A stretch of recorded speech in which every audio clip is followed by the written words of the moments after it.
Donald Trump traicionó a Israel y está entregando nuestros intereses en el acuerdo con Irán. Así lo dicen hoy muchos funcionarios israelíes. Y cuando Benjamín Netanyahu fue a la guerra hombro a hombro con Trump, se imaginaba un final muy diferente para esta guerra.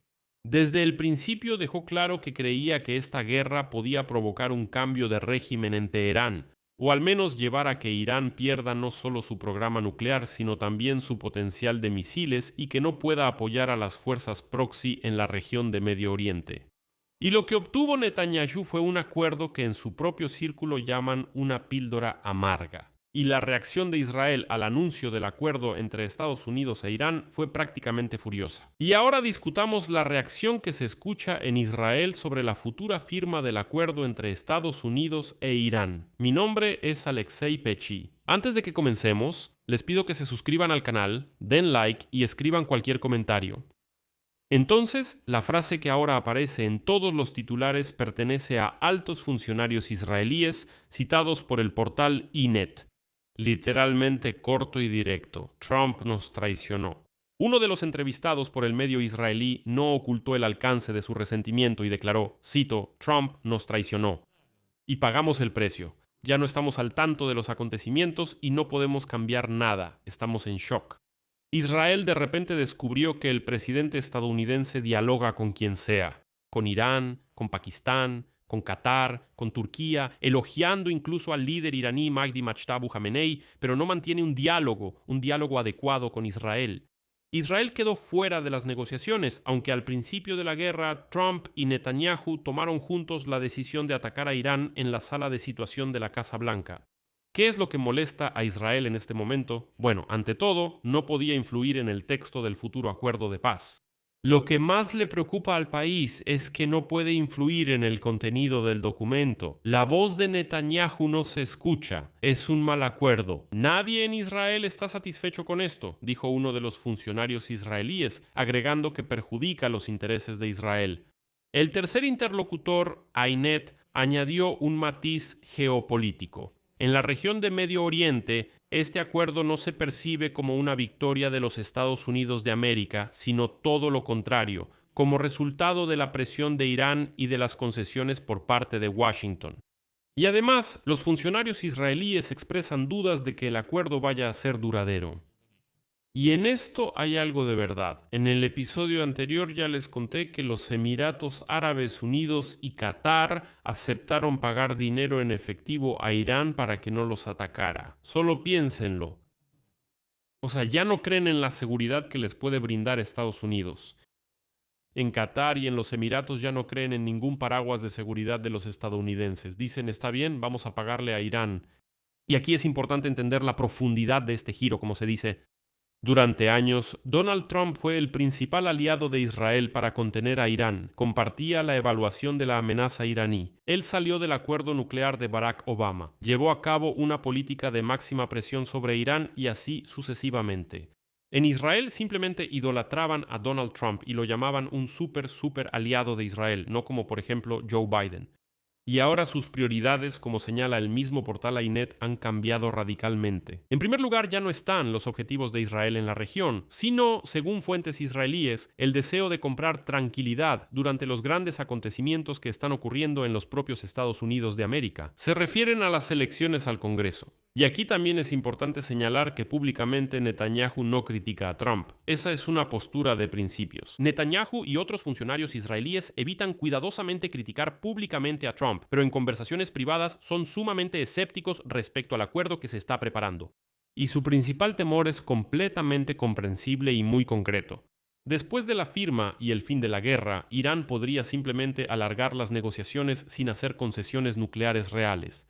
Y al mismo tiempo, estabilizar su propia economía mediante la venta de petróleo y el descongelamiento de los activos iraníes ya sin el riesgo de guerra. O sea, a Teherán le aflojarán la soga al cuello, pero el problema nuclear seguirá sin resolverse, porque es así. En Israel entienden perfectamente que ahora, al firmar el acuerdo, Irán supuestamente solo obtiene 60 días para firmar el acuerdo final de paz y el acuerdo nuclear con Trump. Pero surge la pregunta: ¿qué pasará si en 60 días no hay acuerdo nuclear? ¿Qué hará Trump después de esos 60 días?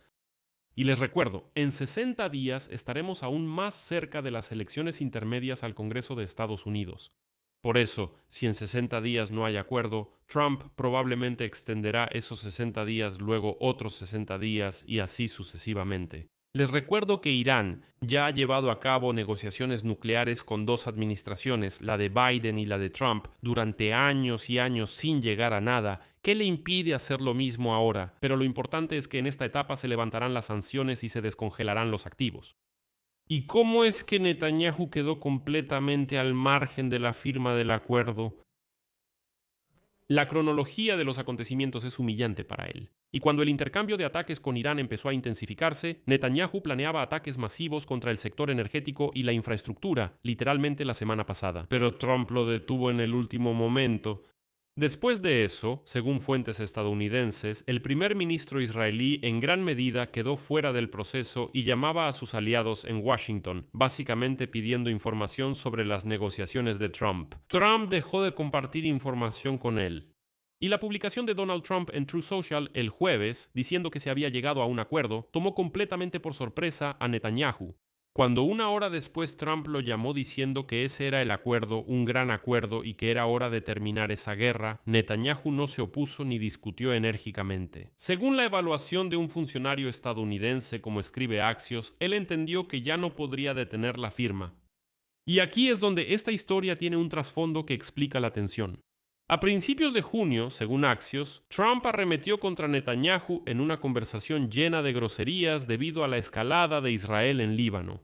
La razón de su enojo fue que la decisión de Netanyahu de agravar la situación en Líbano amenazaba con hacer estallar las negociaciones de Trump con Irán. Uno de los funcionarios lo calificó como una de las peores conversaciones de Trump con Netanyahu desde su regreso a la Casa Blanca. Más tarde, Trump confirmó públicamente que, según sus palabras, estaba un poco molesto por los constantes ataques de Israel a Líbano y confirmó la dureza de sus declaraciones. Y aquí el punto sensible para el futuro es precisamente Líbano. Las fuerzas israelíes todavía controlan una parte significativa del sur de Líbano y continúan intercambiando ataques con Hezbollah, incluso ahora mismo.